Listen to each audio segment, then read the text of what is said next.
మనం యేసు శిష్యుడు బర్తలోమ్యు నతనియేలు గురించి తెలుసుకుందాం. ఆయన ఎలాంటి సందేహాలు ఎదుర్కొన్నారు, ఎందుకు యేసు ఆయనను ట్రూ ఇస్రాయలైట్ అన్నారు, మరియు ఆయన జీవితం మనకు ఏ పాఠం చెప్తుందో చూద్దాం. బర్తలోమ్య ఎవరు అంటే, ఫిలిప్ ఆయనను యేసు దగ్గరకు తీసుకువచ్చాడు. సాధారణ నిజాయితీతో జీవించేవాడు మరియు ధైర్యంతో ఉన్నాడు. యేసు అతనిని ప్రత్యేకంగా గుర్తించాడు. ఏమని అంటే, true Israelite in whom there is no deceit. John 1:47 మనం చూడవచ్చు. బర్తలోమ్యకి యొక్క సందేహాలు ఏమిటి అంటే, మొదట బర్తలోమ్యు యేసు మీద పూర్తిగా నమ్మకం ఉంచలేదు. అతను అన్నాడు, నజరేతు నుంచి ఏ మంచి వస్తుందేమో. జాన్ 1:46 మనం చూడవచ్చు. అంటే సామాన్య గ్రామం నుంచి వచ్చిన యువకుడు మెస్సియానిక్ ప్రాముఖ్యత కలిగిన వ్యక్తి అవుతాడా అన్న సందేహం. ఈ సందేహం సాధారణం. మనం కూడా కొత్త విశ్వాసం, కొత్త గురువు లేదా మార్గాన్ని ఎదుర్కోవడంలో అనుమానం కలిగి ఉంటాము. మరి ఎందుకు ట్రూ ఇస్రాయలైట్ అన్నారు దేవుడు అని చూస్తే, యేసు తనను పరిశీలించి నమ్మకము, మోసము లేని నిజాయితీతో ఉన్న వ్యక్తి అని గుర్తించాడు. ట్రూ ఇస్రాయలైట్ అంటే ధర్మాన్ని, నిజాయితీని, దేవుని ఆజ్ఞలను ప్రేమించే వ్యక్తి.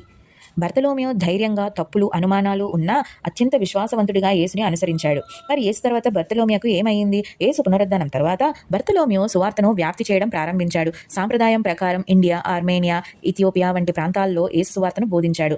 సంకోచం లేదా భయం లేకుండా ప్రజలకు ధైర్యంగా యేసు గురించి చెప్పేవాడు. సాంప్రదాయం ప్రకారం ఆయన క్రూసిఫిక్షన్ లేదా శిక్షణ ద్వారా మరణానికి గురయ్యాడు. ఆయన మరణం నిజాయితీ, ధైర్యం, విశ్వాసంకి సాక్ష్యం.